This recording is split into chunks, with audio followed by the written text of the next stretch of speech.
যতবার বানিয়েছি ততবারই পারফেক্ট হয়েছে। বাসায় অতিথি এলে ঝটপট বানিয়ে নিই। 3 কাপ চিনির সাথে ডাবল 6 কাপ জল দিয়ে দুটো এলাচ ফেটিয়ে দিয়ে একটা বলক আসা পর্যন্ত জাল করে একটা সাইডে পাতলা শিরা করে রেখে দিব।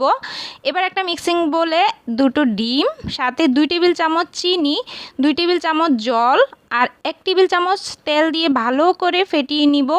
আর একটা স্ট্রেনার ছাঁকনিতে 1 কাপ গুঁড়ো দুধ, সাথে হাফ কাপ ময়দা, সাথে 2 টেবিল চামচ বেকিং পাউডার দিয়ে ভালো করে চেলে নেওয়ার পর ডিমের মিশ্রণটা থেকে অল্প অল্প ডিম অ্যাড করে একটা মিডিয়াম ব্যাটার তৈরি করে নিব। আর ব্যাটারটা অবশ্যই নরম হতে হবে।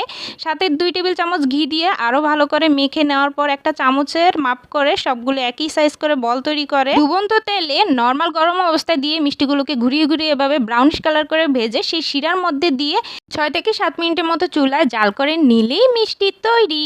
আজকের মতো টাটা।